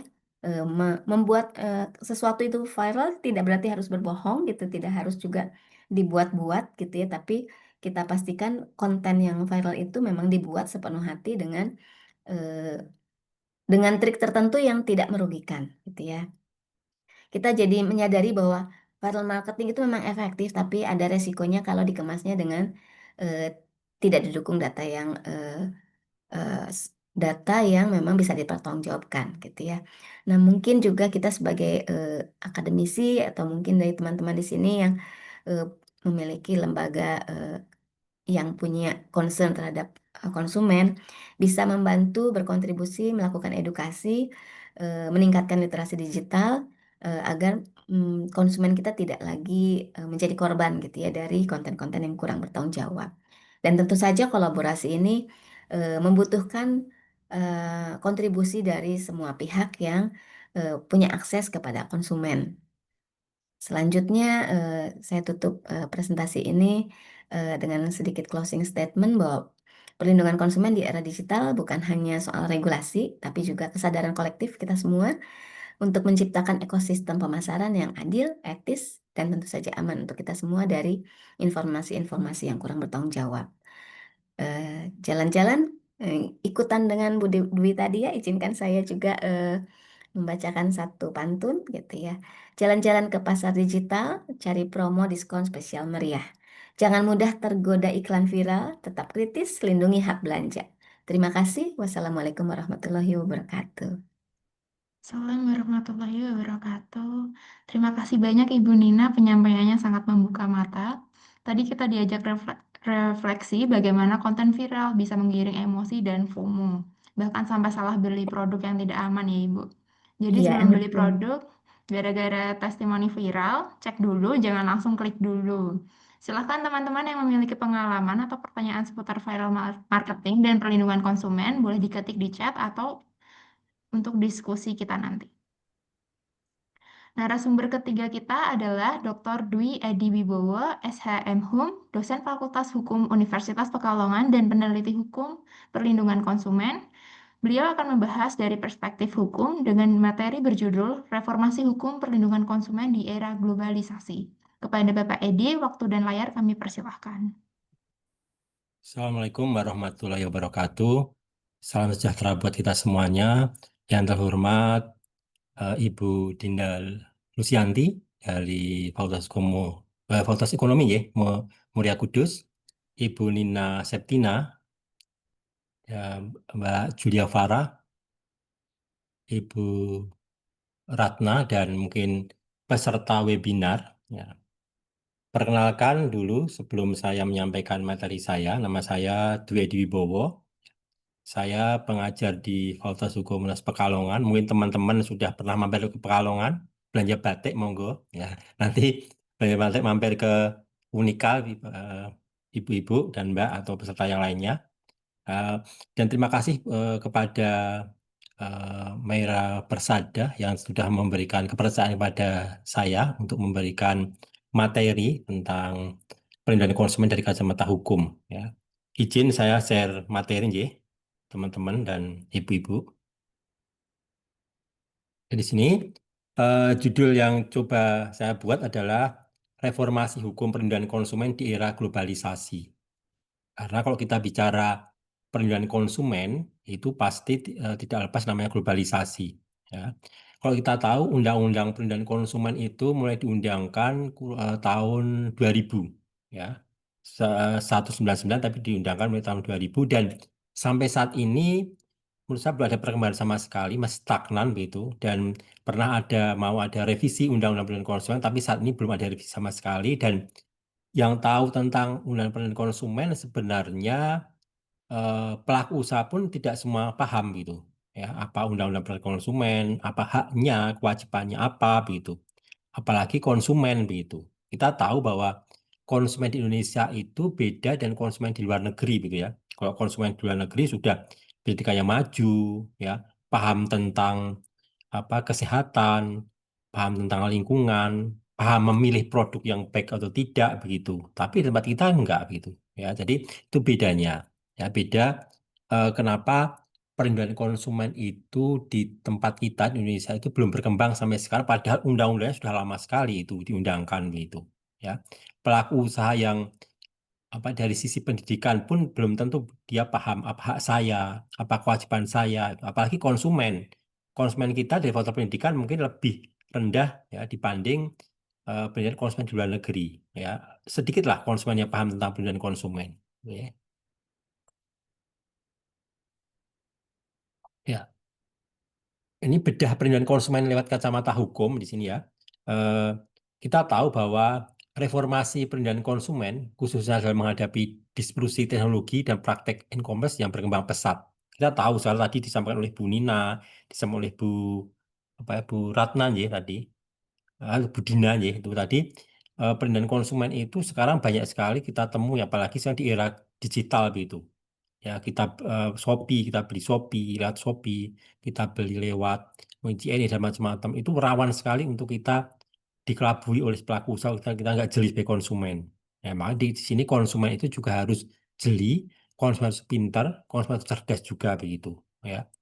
Kita jangan sampai kalah dengan pelaku usaha begitu. Ya mungkin dari sisi pendidikan kita kalah, dari sisi ekonomi kita kalah, dari sisi mungkin apa ya pengetahuan tentang produk kita kalah gitu. Tapi kita harus sadar bahwa hak kita itu harus kita kita kembangkan gitu. Hak kita itu harus kita lawan kalau kita memang hak kita itu diinjak-injak oleh pelaku usaha begitu. Ya. Dasar hukum perlindungan konsumen Indonesia itu yang pertama Undang-Undang Nomor 8 Tahun 1999. Ya, ini adalah dasar utama perlindungan konsumen karena di situ tercantum hak pelaku usaha, kewajiban pelaku usaha itu ada semua di situ. Ya, tadi seperti saya bilang, tidak semua pelaku usaha itu paham, tidak semua konsumen itu juga paham tentang Undang-Undang Nomor 8 Tahun 1999. Padahal di situ sudah ada hak kita itu apa begitu. Ya, hak kita sebagai konsumen apa, kewajiban pelaku usaha itu apa, haknya apa itu sudah ada di situ semuanya. Tapi kita sebagai konsumen itu kadang-kadang nggak mau baca gitu, ya. Nah, nanti baru kita protes, baru kita merasa merasa tertindas kalau itu terjadi sesuatu terhadap kita gitu. Kalau tidak ya sudah cuek-cuekin saja gitu ya. Itu. Yang kedua, Permendagri nomor 50 tahun 2020 mengatur mekanisme pengawasan perdagangan elektronik termasuk kewajiban platform marketplace dan tanggung jawab terhadap konsumen digital. Yang ketiga, Undang-Undang nomor 27 tahun 2022 melindungi data pribadi konsumen dengan menetapkan standar pengelolaan data oleh pelaku usaha digital dan sanksi atas pelanggaran. Ini penting karena sering kan apalagi ada namanya eh, saling data pribadi konsumen itu disebarkan gitu, ya, disebarkan, dikuliti, dipermalukan gitu, ya. Ini kita harus paham paham benar gitu. Misalnya kita pinjam duit, ya, pinjam duit lewat lewat online gitu. Kita suruh bawa KTP, difoto begitu. Ya, nanti kalau misalnya kita telat membayar, sudah dikejar-kejar, itu mending dikejar-kejar. Tapi kadang teman-teman kita itu di WA itu diinformasikan seperti ini loh, ini utang nggak bayar, nih, bikin malu konsumen begitu ya. Jadi sering data pribadi kita itu oleh pihak-pihak pelaku usaha nggak bertanggung jawab itu disebarkan begitu. Ya, itu sering terjadi. Makanya harus hati-hati apabila teman-teman ya itu membeli produk secara digital atau mungkin meminjam uang secara digital harus hati-hati begitu. Ya, jangan sampai kita dipermalukan begitu ya oleh pihak-pihak yang bertanggung jawab. Padahal undang-undang sudah ada Undang-Undang Nomor 27 Tahun 2022 melindungi data pribadi konsumen. Ya, itu ya. Ya, hak konsumen. Ya, konsumen ini ada hak atas informasi, hak memilih, hak atas keamanan, hak didengar. Ya, hak atas informasi. Jadi kalau kita membeli produk itu konsumen harus mendapatkan informasi yang jujur, jelas, tidak ditutupi. Ya, tapi sering kan pelaku usaha ini produknya sebenarnya ada cacat tersembunyi, tapi si konsumen tidak tahu. Ya, harusnya memang si konsumen teliti, pelaku usaha juga harus jujur.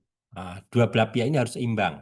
Ya, kita tidak bisa menyalahkan si pelaku usaha, tapi sebagai konsumen kita harus cerdas. Misalnya kita memilih baju misalnya, baju sebelum kita beli itu harus kita teliti. Apa ada cacat tersembunyi, ada cacat subek sedikit itu harus kita teliti. Ya, itu kalau kita belinya memang beli secara fisiknya kita tahu. Tapi kalau online itu memang sulit. Tapi kan ada marketplace yang memberikan kesempatan memberikan untuk video. Jadi sudah saya terima di video, ya nanti bisa dikembalikan lagi apabila itu barang itu cacat. Itu ada marketplace yang model begitu. Itu harus kita harus kita teliti juga begitu. Jangan sampai kita menerima barang sudah dibuka, sudah dipakai, baru kita protes. Itu nggak bisa. Harusnya barang dibuka, di video, misal ada yang cacat, dikembalikan lagi. Itu bisa-bisa. Ya, makanya konsumen harus cerdas juga. Harus melek hukum, harus melek teknologi begitu. Ya. Yang kedua, hak memilih. Ya. Hak memilih ini kebebasan memilih barang, jasa tanpa tekanan atau manipulasi dari algoritma digital yang menyesatkan gitu. Ya, di sini konsumen itu bebas memilih dari sisi harga, dari sisi kualitas barang, dari sisi merek dan macam-macam itu hak memilih konsumen. Ya, nggak boleh ada ancaman, nggak boleh ada desakan, nggak boleh ada apa ya, nggak ada paksaan. Ya, itu sama pada si konsumen. Ya. Yang ketiga apa? Hak atas keamanan. Jaminan keamanan dan keselamatan dalam mengonsumsi barang dan jasa, serta keamanan data pribadi dalam transaksi digital. Nah, makanya harus hati-hati ini. Aman nggak data pribadi kita nanti digital tersebut? Ya. Nah, makanya kalau memilih marketplace yang resmi. Ya, jangan sampai marketplace abal-abal gitu. Ya, nanti kalau abal-abal, data pribadi kita dilaporkan, kita nggak bisa apa-apa gitu. Mau hubungi siapa, nomor HP-nya nggak ada. Ya. Mau lapor juga nggak ada yang apa yang dilaporkan itu siapa begitu. Mas harus hati hal dalam hal ini, apalagi kalau belinya online digital itu lebih ekstra hati-hati konsumennya, ya. Yang keempat tempat hak didengar, hak menyampaikan keluhan dan mendapatkan advokasi melalui mekanisme pengaduan yang aksesibel dan responsif, ya. Apabila ada kasus konsumen dirugikan, konsumen harus didengar, ya. Siapa yang mendengar ini? Harus mendengar siapa? Harus mendengar ya pihak-pihak yang pihak-pihak merugikan tadi. Ya, pihak-pihak merugikan konsumen harus mendengar keluhan konsumen, tidak asal menyalahkan, tapi mendengar nanti apabila perlu bantuan hukum atau faksi hukum nanti ada langkah-langkah yang bisa ditempuh konsumen untuk mendampingi konsumen apabila nanti terpaksa memang harus apa ya masuk ke ranah hukum begitu. Ya, karena apa? Karena sudah masuk karena hukum, konsumen perlu pendampingan. Kalau tidak pasti kalah. Karena apa? Kalah dari sisi ekonomi kalah, dari sisi power juga kalah, dari sisi pengetahuan produk mereka kalah kan gitu kan. Jadi perlu ada advokasi, perlindungan, pendampingan gitu. Ya, itu hak konsumen menurut Undang-Undang Perlindungan Konsumen. Ya, kita sebagai konsumen harus paham ini. Ya, karena apa? Kita sebenarnya harus sebagai konsumen, konsumen makanan, konsumen misalnya PDAM, konsumen listrik, konsumen jasa angkutan, kita setiap hari sebagai konsumen dan kita harus tahu hak kita itu apa gitu. Tapi di samping hak, kita juga harus tahu kewajiban kita. Jangan sampai kita hanya menuntut hak, tapi kewajiban nggak tahu gitu. Ya harus ada keseimbangan. Ya. Ya. Kewajiban pelaku usaha dan marketplace. Ya. Yang pertama apa? Transparansi informasi, menyediakan informasi lengkap tentang produk, termasuk resiko penggunaannya, spesifikasi dan jaminan keamanan sesuai pasal 7 Undang-Undang Perlindungan Konsumen. Nah ini, si pihak marketplace juga harus transparan dan produknya. Terus resiko penggunaannya harus dijelaskan secara detail kepada konsumen. Ya, dan konsumen pun juga harus ibaratnya harus ceriwis, harus apa ya, tanyanya detail begitu. Tidak hanya sekedar beli pulang sekedar enggak, tapi di sini ada dua belah pihak yang harus seimbang. Konsumen juga harus detail, pihak marketplace juga harus terbuka. Ya, terbuka bukan berarti aduh kalau terbuka nanti produk saya nggak laku begitu. Tidak, dengan keterbukaan di awal itu nanti akan lebih membuat nyaman kedua belah pihak gitu. Jangan sampai nanti setelah selesai semuanya ada kasus baru ribut-ribut gak nyaman semuanya. Jadi di awal harus lebih terbuka kedua belah pihak. Ya. Yang kedua apa? Perlindungan data. Menerapkan sistem keamanan untuk melindungi data pribadi konsumen sesuai prinsip privasi dalam Undang-Undang Perlindungan Data Pribadi. Ya ini harus diperhatikan oleh kedua belah pihak. Ya. Biasanya KTP kan ya, bisa KTP itu harus ya, itu harus punya si konsumennya. Yang ketiga apa? Verifikasi merchant ya.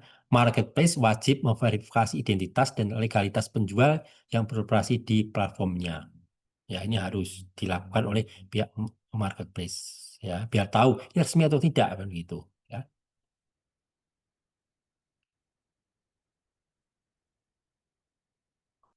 Oke. Tantangan sekarang, tantangan dalam penerapan hukum. Yang pertama, lemahnya pengawasan, ya, celah regulasi dan sanksi tidak efektif.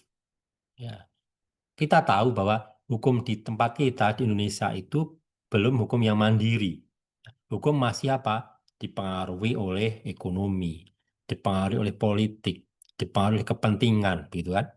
Jadi hukum Indonesia itu belum independen, begitu. Ya, hukum akan kalah, hukum akan lemah kalau berbenturan dengan apa? Dengan kekuasaan, gitu ya. Hukum akan lemah apabila benturan dengan politik. Ya, ini hukumnya dibenerin dulu, gitu. Sepanjang hukumnya belum benar, undang-undang seperti apapun tidak akan jalan sama sekali, begitu. Ya, nanti akan lemah di situ. Ya, ada yang bilang hukum itu runcing ke bawah, tumpul ke atas, gitu ya. Kalau ke bawah itu dia akan kencang keras, tapi kalau sudah benturan dengan atasan yang punya power secara politik ekonomi kekuasaan dia akan lemah begitu. Nah, ini harus diperhatikan juga. Penegak hukumnya juga nggak mau disuap, penegak hukumnya juga harus jujur, penegak hukumnya harus punya integritas. Ya nanti itu kalau semua sudah baik semuanya, lemahnya pengawasan ini akan lebih sedikit bisa dikurangi begitu. Ya. Karena ini apa? Keterbatasan sumber daya dan infrastruktur pengawasan pemerintah, terutama terhadap UMKM digital yang jumlahnya mencapai 19,5 juta pelaku usaha dalam ekosistem digital. Ya. Banyak banget ya UMKM digital yang beroperasi ini perlu adanya sumber daya infrastruktur pengawasan yang pemerintah lakukan begitu. Ya, supaya lebih apa? Supaya lebih efektif begitu. Ya. Kalau sudah pengawasan efektif, maka apa? Akan memberikan kenyamanan buat konsumen dan si marketplace tadi. Begitu ya. Selanjutnya, celah regulasi sekarang. Kerangka hukum yang belum sepenuhnya mengakomodasi perkembangan model bisnis digital, ya, seperti social commerce, live Shopee, dan transaksi lintas batas ini belum apa ya diakomodasi secara penuh begitu. Jadi ada celah-celah regulasi yang bisa diterobos oleh pihak-pihak yang tidak bertanggung jawab karena memang belum ada aturannya. Ya, itu harus diperhatikan. Pemerintah harus segera membuat suatu aturan atau undang-undang, yang undang-undang itu apa ya mengatur semuanya. Ya, proses marketplace-nya, terus pendiriannya. Jadi jangan sampai nanti ada regulasi-regulasi yang bisa diterobos oleh pihak-pihak bertanggung jawab untuk mencari keuntungan semata begitu. Ya. Selanjutnya apa? Sanksi yang tidak efektif. Nah, sanksi administratif dan pidana yang ada belum memberikan efek jera bagi pelaku usaha yang melanggar. Ya, dari 12.380 pengaduan pada tahun 2023 hanya 18% yang ada sanksinya. Ya, jadi punishment yang diberikan belum memberikan efek jera pada si pelaku. Ya, ini harus diperhatikan.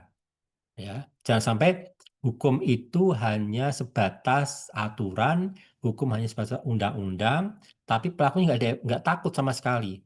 Ya, udahlah saya nggak apa-apa, hukum paling hukum berapa bulan nanti keluar berbuat jahat lagi. Itu menunjukkan bahwa hukum di tempat kita itu belum efek jerah bagi si pelaku.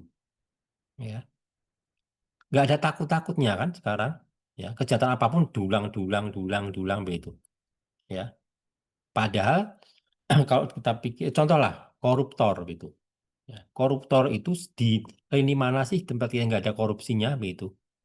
Yang dulu yang orang bilang nggak mungkin lah orang akan korupsi di bidang religi, tapi ada sekarang, itu kan? Itu menunjukkan bahwa nggak ada efek jerahnya. Ya, punishment-nya itu hanya dianggap angin lalu begitu. Ya, gimana caranya pemerintah itu mengembalikan kepercayaan pada masyarakat bahwa masyarakat itu percaya pada hukum kita begitu. Kepastian hukum harus ditegakkan, ya. Terus hukum harus independen, hukum itu harus apa ya, harus merdeka, ya itu harus semua dibenahi dulu. Sepanjang hukum tidak bisa dibenahi, semua akan menyepelekan hukum gitu. Ya nanti ambisnya ke sini, ya tidak ada efek jerah, pelaku usaha sering melanggar. Nanti ada penegak hukum yang disuap, selesai kasusnya. Ya, ada pelaku usaha yang karena dia punya kepentingan hilang kasusnya. Nanti muncul kasus baru. Ya, itu akan selesai-selesai kalau modelnya begitu. Makanya di sini hukum harus benar hukum-hukum yang benar-benar hukum yang bagus, hukum yang baik, penegak hukumnya punya integritas begitu. Tidak hanya apa yang mencari keuntungan semata begitu. Ya, itu yang penting itu. Ya, supaya nanti kalau hukumnya bagus, orang akan melakukan kejahatan, pelanggaran itu mikir, ya, waduh, nanti saya takut kalau nanti dihukumin. Tapi ketika enggak kan, ya, ya, Pelaku-pelaku kejahatan santai saja sekarang. Ya. Yang penting nanti gampang lah, nanti bisa disuap lah begitu. Paling dihukum berapa bulan keluar. Di penjara nggak apa-apa, di penjara mah nyaman gitu ya. Mau diopeni di sana 3 kali sehari dapat makan gratis gitu ya. Masih bisa pegang HP, masih bisa apa jalan-jalan begitu. Ya itu menunjukkan bahwa hukum di kita itu memang perlu pembenahan semuanya begitu. Ya dari sisi apapun hukum harus dibenahi supaya tadi hukum bisa dihargai dihormati oleh bangsa Indonesia itu sendiri. Ya, ya. Rendahnya literasi hukum di kalangan konsumen. Ya, tadi saya kembali ke awal bahwa konsumen di tempat kita itu masih rendah literasinya, masih rendah pendidikannya. Ya, beda dengan konsumen di luar negeri. Konsumen di luar negeri itu memilih produk yang penting sehat buat saya dan keluarga saya begitu kan. Tapi tempat kita belum sampai situ. Yang penting saya bisa beli entah itu produk itu sehat atau enggak belum mikir sampai situ. Ya karena apa tadi dari sisi pendidikan masih sangat kurang, dari sisi literasi juga rendah. Tempat kita itu untuk membaca itu kan sangat rendah sekali kan tempat kita itu. Hanya mungkin kalau kita yang akademisi, mahasiswa, oke lah percaya. Tapi teman-teman konsumen yang lainnya belum tentu dia mau membaca. Karena membeli produk, membaca aturannya pun kadang-kadang nggak mau gitu. Ya, aturan misalnya kita beli beli produk itu ada di belakang labelnya misalnya produk itu nggak boleh ditaruh di tempat yang panas mungkin. Tidak boleh produk itu ditaruh tempat yang terbuka begitu. Atau produk itu harus ditutup atau nanti produk itu setelah ditutup harus dibuang selama sebulan ada tahu tapi kadang-kadang nggak mau membaca ya. Yang paling sering apa? Eh kadaluarsa ya. Kita beli produk itu kan sering ada kadaluarsanya di belakang tuh ya. Ya. Tanggal berapa ini produk ini harus dibuang. Kadang-kadang kita sebagai konsumen pun nggak mau baca atau mungkin lupa begitu.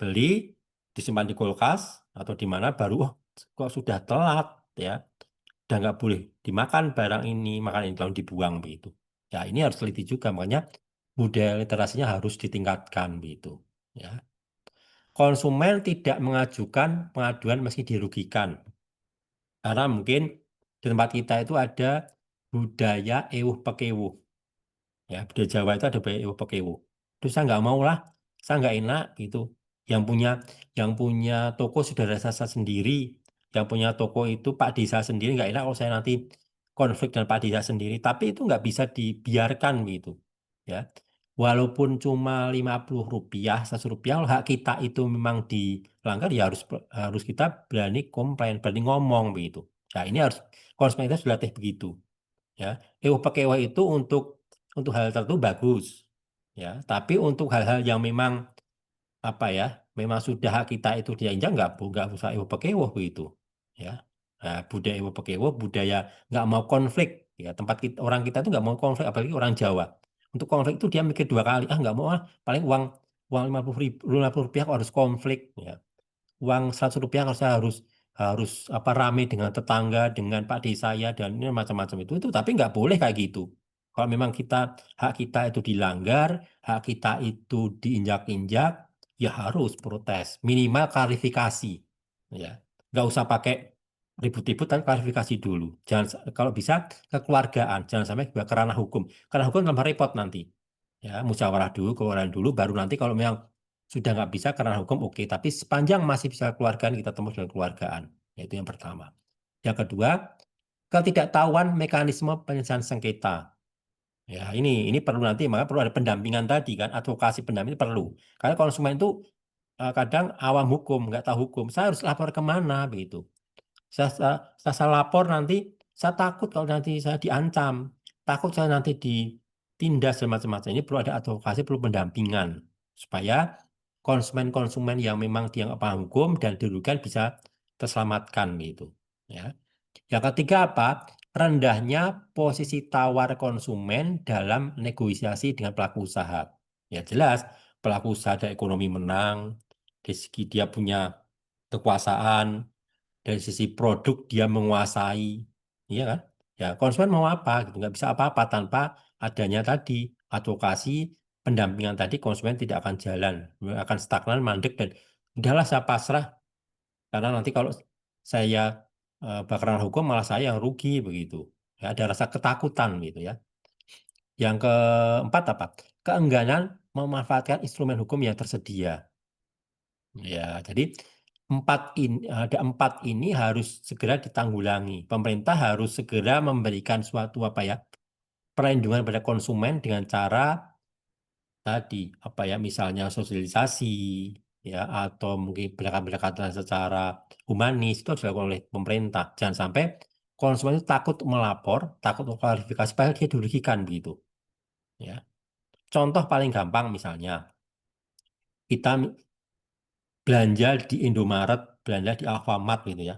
Sebenarnya nggak boleh kalau uang kita itu ditukar oleh permen. Sering ya Bapak Ibu atau teman-teman ya dikasih permen ke pembeliannya, padahal kita bisa menolak sebenarnya itu. Karena permen itu ditukarnya nggak bisa juga kan. Mending kalau pihak Indomaret Alfamart bilang, Mbak, Mas, saya donasikan ya, itu malah lebih transparan ya, malah lebih, kita mungkin oke lah, nggak apa-apa gitu. Tapi kalau diganti permen sebenarnya itu nggak boleh gitu. Ya, tapi itu menjadi suatu apa ya kebiasaan dan menjadi suatu hal yang dianggap lumrah ya sudah jalan apa adanya. Begitu sebenarnya nggak boleh itu. Tinggal permen itu nggak boleh. Kecuali kalau oke Bapak, Ibu, Mbak, Mas, Dek, ini uangnya saya donasikan ya nggak apa-apa. Mungkin malah lebih lebih bagus, lebih manusiawi begitu ya. Itu hal-hal sederhana yang mungkin konsumen itu nggak paham gitu. Ya, itu. Oke. Arah reformasi dan rencana Undang-Undang Perlindungan Konsumen 2025 itu. Ya, ini yang pertama target 2005 ini target pengesahan Undang-Undang Perlindungan Konsumen baru dengan penguatan aspek digital, sanksi administratif progresif dan harmonisasi regulasi lintas sektor. Ya, kita tunggu Undang-Undang Perlindungan yang baru ini belum selesai ini sudah lama ya. Itu bisa eh, lebih bagus, sanksi administratif lebih progresif, ada harmonisasi regulasi lintas sektor, ada penguatan aspek digital, gitu. Itu nanti apa ya? Kalau sudah diperbarui, nanti kita harapkan sanksi administrasinya lebih progresif, lebih tegas begitu. Pihak pelaku usaha memang nakal, itu harus bisa ditangkap, harus beri punishment yang berat begitu. Ya, jangan sampai pelaku usaha itu hanya memanfaatkan kita sebagai konsumen yang lemah. Konsumen dianggap bodoh, konsumen dianggap tidak tahu produk, konsumen dianggap lemah, tidak bodoh, ya dianggap nggak tahu apa-apa, jangan sampai begitu. Ya, jadi di sini kita kita sebagai konsumen juga cerdas juga, ya, yang mau membaca, mau teliti, ya, misalnya gini, contoh paling gampang, kita mau kredit motor, kredit apapun lah, ya, kita sudah butuh motor di misalnya kita di leasing misalnya. Di leasing itu kan kecil-kecil tulisannya ya. Kecil-kecil banget itu. Konsumen mau membaca pun malas gitu. Padahal udah butuh motor tinggal tanda tangan. Padahal disitulah nanti muncul konflik di situ. Ya kan di situ tercantum banyak perjanjian-perjanjian yang harus dipahami oleh konsumen. Bayarnya harus berapa kali. Kalau telat itu nanti apa dampaknya. Tapi konsumen sudah malas, sudah butuh motor, mepet, tulisannya kecil-kecil, suruh tanda tangan, sudahlah sebenarnya dapat motor. Tapi setelah itu, ya kadang-kadang sampai motor diambil di jalan, ya kan? Ya, terus mungkin eh, kadang kalau yang pakai motor itu yang punya nggak apa-apa, yang pakai motor adiknya, tetangganya diambil tengah jalan, sering terjadi kayak gitu. Ya, makanya konsumen itu harus lebih cerdas, lebih teliti, lebih tegas dan mau klarifikasi apabila dirugikan oleh si pelaku usaha. Jadi budaya pekewo, budaya nggak enakan, budaya nggak mau konflik itu ditinggalkan untuk hal-hal yang memang hak kita diinjak-injak, hak kita nggak dihargai begitu. Ya, oke. Jadi itu materi dari saya. Nanti kita lanjut dengan diskusi ya. Nanti monggo kita bisa diskusi, bisa menambah ilmu, bisa saling kolaborasi nanti dengan Ibu Nina, dengan Ibu Ratna, dan dengan teman-teman yang lain. Ya, terima kasih. Assalamualaikum warahmatullahi wabarakatuh. Waalaikumsalam warahmatullahi wabarakatuh. Terima kasih banyak Bapak Edi atas pemaparan yang sangat kaya dan sistematis. Jadi semakin sadar ya bahwa hak konsumen itu tidak hanya moral tapi juga dilindungi dengan hukum. Dan saya baru tahu juga tadi bahwa hanya 24% konsumen di Indonesia yang benar-benar paham haknya. Berarti webinar ini emang penting banget ya Pak. Oke. Silahkan kalau ada yang ingin menggali lebih lanjut tentang UU Perlindungan Konsumen atau mekanisme pengaduan digital bisa ditulis di kolom chat. Baik, sekarang kita masuk ke sesi diskusi. Silahkan Bapak, Ibu, dan teman-teman semua yang ingin bertanya bisa langsung menuliskan di kolom chat atau bisa langsung raise hand. Atau Bapak, Ibu narasumber bisa banget untuk memberikan pertanyaan terhadap materi yang disampaikan narasumber lainnya. Bisa saya mulai dulu ya dengan satu pertanyaan untuk Ibu Dina. Ibu Dina, di tengah gempuran diskon besar dan kompetisi harga online, banyak pelaku usaha terutama UMKM jadi fokus ke harga murah nih, bukan bukan malah membangun merek. Bagaimana cara pelaku usaha bisa tetap menjaga reputasi dan kepercayaan konsumen tanpa harus selalu banding harga? Terima kasih Mbak Yulia, good question ya, sangat menarik ya. Dilema ya, kita harus mengikuti pesaing nih yang gila-gilaan harganya gitu. Bahkan sekelas UMKM yang sekelas Ritek yang besar saja ya, konveksi yang besar gitu, bisa kalah dengan banyaknya masuknya konveksi atau misalnya barang yang sudah jadi, yang baju yang thrifted gitu yang udah murah sekali. Nah, oke. Jadi ini menyangkut tadi tiga pilar itu ya Mbak ya. Jadi sebetulnya ketika ketika nanti kalau misalnya dari konsumen sudah literasi tadi yang disampaikan oleh Bu Nina dan Pak Edi ya sudah tahu bahwa tidak serta-merta yang murah itu juga murahan gitu ya, ataupun misalnya harga yang murah itu harus yang kita kejar terus. Jadi konsumen sekarang nampaknya juga mulai sudah melek ya Mbak. Jadi bahwa si pelaku UMKM ini gitu kalau dia memang mau menciptakan harga yang murah gitu ya jangan sampai tetapi akhirnya mengorbankan diri sendiri gitu itu yang perlu dipegang jadi perlu kita sampaikan kalau misalnya harga kita lebih mahal daripada kompetitor kita harus memberikan ada nilai apa sih di produk kita gitu. Kemudian memang ya kalau bisa tidak pungkiri bahwa sekarang apalagi dari Shopee gitu ya, barang bisa masuk ke Indonesia dengan mudahnya gitu, mungkin juga ada perlu intervensi nih dari regulator. Bagaimana terkait dengan masuknya barang ke Indonesia ini perlu ada regulasi yang juga tetap menyelamatkan pelaku usaha nih UMKM khususnya di Indonesia itu dari regulator, kemudian dari pelaku UMKM-nya, kalau mereka mau bersaing secara harga, ya memang tidak bisa ya. Kualitas itu maunya yang murah, dapat bagus itu kayaknya nggak ada ya. Pengen dapat suami yang baik hati, ganteng, uangnya banyak, mertuanya baik, gitu. Itu hanya di Korea gitu Sinetron ya. Ibu, Ya Pak, di sinetron itu. di sinetron aja nggak ada gitu. Di dunia itu nggak ada.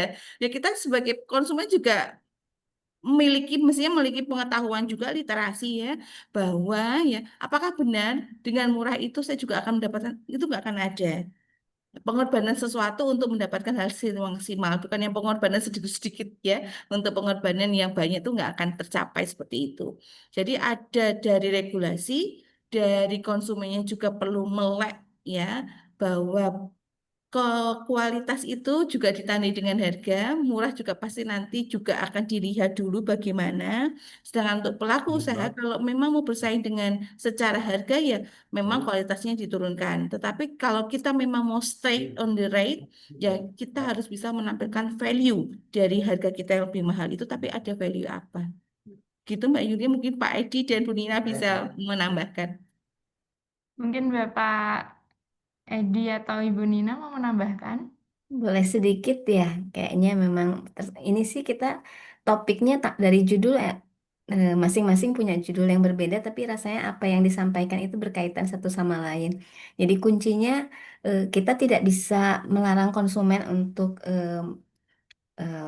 FOMO dan sebagainya gitu ya, tapi mungkin kita perlu bekali gitu ya. Kita sebagai akademisi di sini bisa bagian dari abdi mas kita melakukan literasi digital agar bahwa ya kita kan nggak mau juga konsumen orang-orang sekitar kita itu gaptek gitu ya, tapi memahami segala sesuatu teknologi itu baik ya, tapi jangan terjebak juga dalam lingkaran perkembangan digital saat ini. Jangan sampai kita jadi korban.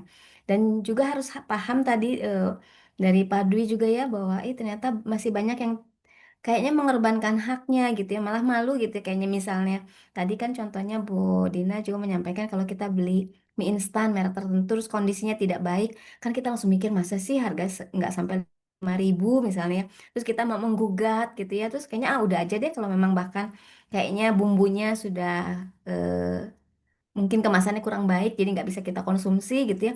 Ayo udahlah beli aja lagi gitu, padahal gitu kan secara hak itu kita punya hak untuk bahkan ditukar, mungkin nanti hanya saja prosesnya ke pedagang mungkin kalau belinya di warung atau di mana gitu ya. Nah itu mungkin konsumen juga belum melek hukum bahwa punya hak loh terlepas harganya murah atau mahal barangnya gitu ya. Kemudian juga tadi betul literasi digital itu sesuatu yang bersamaan dengan literasi hukumnya, kesadaran konsumen tentang hak-haknya itu juga perlu kita berdayakan juga nih eh, di konsumen kita di semua umur gitu, karena kadang-kadang eh, walaupun kadang-kadang orang akan ada netizen sekarang itu kadang kejam katanya ya gitu ya. Jangan sampai kita kesannya pansos juga gitu ya, karena oh ini sih aji mumpung aja mumpung begini terus jadi gini-gini.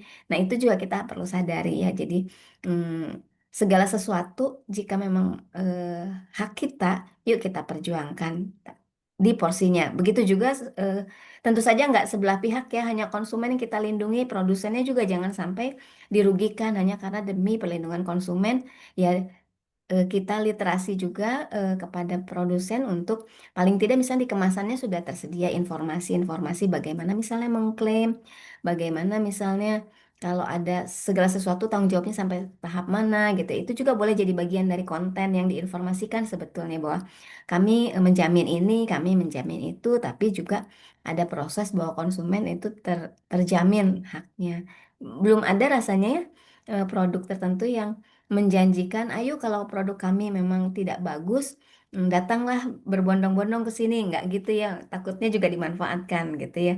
Jadi barangkali ya kesadaran bersama di antara kita semua, akademisi, regulator gitu ya, para pelaku usaha untuk bisa menjaga, melindungi konsumen dari berbagai apa namanya informasi yang bisa dikritisi dengan baik, dengan data yang baik, dengan produk yang juga bisa dipertanggungjawabkan. Mungkin itu kalau tambahan sedikit dari saya. Baik Ibu Dina dan Ibu Nina, terima kasih banyak untuk jawabannya. Jadi kita sebagai konsumen sebenarnya kita memiliki hak yang bisa diperjuangkan, tetapi karena seperti yang dikatakan Bapak Edi tadi bahwa untuk sifat pekewoh kita ya sebagai orang Jawa kebanyakan, jadi tidak nyaman untuk lebih baik beli yang baru lagi saja begitu. Dan untuk Ibu Nina, saya ada pertanyaan. Apakah perlu ada batasan etika bagi influencer yang mempromosikan produk dan siapa yang harus mengawasi? Oke, nah ini sebetulnya kan kadang-kadang sebagai konsumen kita nggak tahu ya dia tuh dibayar atau enggak. Kan ada juga yang memang mempromosikan sukarela gitu ya. Terus ada juga yang memang sesungguhnya dibayar. Itu rasanya sih secara etis perlu diinformasikan mana yang memang cuma mungkin dikemas gitu ya. Saya ngomong ini saya dibayar loh, nggak gitu juga gitu ya. Tapi barangkali ada standarnya di mana bahwa dia itu dibayar. Ini kan ada kalau konsumen produsen itu menjadi influencer tuh ada kontraknya ya gitu ya. Barangkali juga bisa disampaikan saya sebagai brand ambassador dari sini gitu, atau mungkin ada kata-kata bahwa ini sih pengalaman pribadi ya, ini aku nggak dibayar loh, aku cuma suka loh ini gini gini. Jadi ada konten-konten yang juga menyiratkan gitu ya bahwa memang dia menginformasikan sesuatu itu ada kontraknya atau tidak. Jadi konsumen bisa juga melihat bahwa kalau dia brand ambassador, ya ada artis tertentu yang memang brand ambassador atau merek, kita juga tahu dia mewakili secara formal gitu ya, secara resmi atas atas merek tersebut. Tapi barangkali kalau sesekali waktu lagi ada pameran terus tahu-tahu di foto gitu ya, diminta foto dengan UMKM gitu kan sering ya kalau ada pejabat, ada artis, UMKM tuh minta produknya dipegang foto bersama, itu kan belum tentu juga influencer yang dibayar kemudian dikomentari. Kalau cuma sekedar bilang oke enak nih beli ya di sini, cuma gitu kan mungkin nggak dibayar juga gitu ya. Nah kita juga sebagai konsumen yang cerdas mungkin bisa membedakan konten-konten mana yang secara formal ini sebagai brand ambasadornya gitu, influencer yang formal dibayar gitu ya, dengan yang seremonial datang ke satu kesempatan dadakan ditodong di foto terus di upload gitu ya. Dan itu mungkin juga nggak akan cerita terlalu banyak tentang klaim produknya gitu ya. Jadi memang ya konsumennya itu kembali ke literasi digital, perlu tahu bagaimana influencer itu, seberapa perlu dipercaya. Bahkan orang bahkan cenderung ya belakangan itu, kalau bukan dari circle yang dia kenal, nggak terlalu percaya juga sih gitu ya. Jadi untuk produk tertentu juga sebagai produsen memilih influencer, memilih brand ambassador itu juga banyak pertimbangan kan. Karena jangan sampai sudah bayar mahal tapi tidak ada dampaknya misalnya gitu. Jadi ya secara etis tentu saja menggunakan kalimat yang dikemas dengan baik tapi tidak memanipulasi gitu ya. Konsumen tetap terinformasi bahwa dia secara formal memang mewakili atau bahwa itu sebagai konten yang dadakan spontanitas gitu ya, tidak dibayar. Jadi memang tidak ada konsekuensi bahwa kalau ternyata makanan ini tidak seenak yang dia bilang gitu ya karena dikasih jempol lagi di fotonya gitu ya, nanti diklaimnya influencernya gitu ya. Jadi memang ada hal-hal yang konsumennya juga perlu cerdas, kemudian sebagai influencer nggak kapok juga gitu ya untuk tetap memberikan kesempatan berbayar atau tidak berbayar mendukung pelaku-pelaku usaha gitu. Mungkin semoga cukup terjelaskan. Mungkin juga Bu Dina sudah senyum-senyum bisa menambahkan. Ada tambahan Ibu Dina? Sudah luar biasa dari Bu Nina. Baik, terima kasih banyak Ibu Dina. Jadi sebagai konsumen kita harus memiliki ini ya, literasi digital yang baik dan kecerdasan, kesadaran untuk pembelian yang kita lakukan. Dan untuk Bapak Edi, saya ada pertanyaan. Dari pemaparan tadi kita tahu bahwa masih banyak konsumen yang bahkan tidak sadar bahwa mereka itu punya hak untuk mengajukan pengaduan. Sebagai orang awam, langkah paling praktis apa yang bisa dilakukan jika kita merasa dirugikan dalam transaksi online agar tidak langsung menyerah dan pasrah begitu saja, Bapak?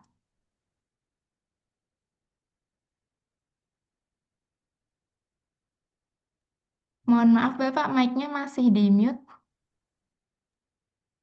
Oke.